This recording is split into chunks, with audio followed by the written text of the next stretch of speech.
अंग्रेज का ही दूसरा रूप अभी सत्ता में बैठे हुए लोग हैं। हमारे जो सभ्यता है, जो हमारी परंपरा है, उसको हम आगे लेकर के चलें। आप उसको कभी मालिक बन पाए हैं? झारखंड मुक्ति मोर्चा की विधायक कल्पना सोरेन ने असम विधानसभा चुनाव में पार्टी प्रत्याशी के लिए ताबड़तोड़ प्रचार कर रही है। कल्पना सोरेन पार्टी प्रत्याशी के प्रचार कार्यक्रम में शामिल नहीं हो पाने को लेकर प्रशासन पर सवाल उठाए हैं। उन्होंने सोशल मीडिया पर कहा कि खुमताई, नहरकटिया और मार्गरीटा विधानसभा क्षेत्र में उनका कार्यक्रम तय था, लेकिन हेलीपैड की अनुमति नहीं मिलने के कारण वो वहां नहीं पहुंच सकी। उन्होंने बताया कि मार्गरीटा जाते समय सड़क मार्ग से ही उन्होंने फोन के जरिए खुमताई और नहरकटिया की जनता को संबोधित करना पड़ा। उन्होंने ये भी कहा कि इस तरह की रुकावटों की आशंका पहले से ही थी। सत्ता में बैठे लोग उनकी आवाज को रोकने की कोशिश कर रहे हैं। कल्पना सोरेन ने आगे कहा कि रास्ता रोका जा सकता है, लेकिन जनता से गुस्सा और इरादों को नहीं रोका जा सकता।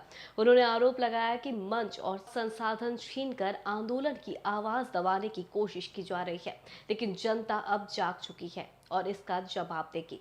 उन्होंने आगे कहा, खुमताई, नहरकटिया और चाय बागानों के मजदूर, आदिवासी समाज, अल्पसंख्यक और युवा इस अन्याय का जवाब देंगे।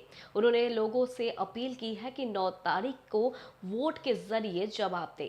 उन्होंने आगे कहा कि ये चुनाव केवल सरकार बदलने की नहीं, बल्कि सम्मान, पहचान और अधिकार की लड़ाई है। उन्होंने लोगों से अधिक संख्या में मतदान करने और तीर धनुष निशान पर बटन दबाने की अपील की है।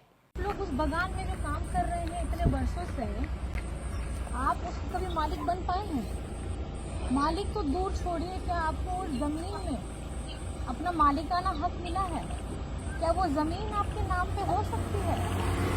तो नहीं हो सकती, क्योंकि ये कभी चाहिए नहीं कि वो जमीन आपके नाम पे हो। ये हमारे माथे पे मजदूर लिखा के जो लाए थे अंग्रेज, उस जमाने से अंग्रेज का ही दूसरा रूप अभी सत्ता में बैठे हुए लोग हैं, जो हमें अभी भी मजदूर बना करके रखना चाहते हैं। ये कभी नहीं चाहेंगे कि हमारा जो अस्तित्व है, हमारे जो सभ्यता है, जो हमारी परंपरा है, उसको हम आगे लेकर के चलें। यहाँ कितने सारे लोग आदिवासी समाज से हैं। मैं भी आदिवासी समाज से ही हूँ, मैं उड़ीसा से हूँ। मेरी शादी झारखंड में हुई और झारखंड में होकर के भी मैं आदिवासी रही, मैं अभी भी आदिवासी हूँ। लेकिन जैसे ही अगर हम असम में आते हैं और असम में आने के बाद अपने आदिवासी भाई बहनों को देखते हैं, उनकी जीवन शैली आदिवासी है, उनका रहन सहन आदिवासी है, सारा परंपरा, सभ्यता, जिनके से बच्चा एक पैदा होने से लेकर के मरने तक का सारे वो परंपराएं निभाते हैं आदिवासी वाले। लेकिन आज ऐसे कभी किसी ने सोचा क्या ये नहीं दे सकते थे?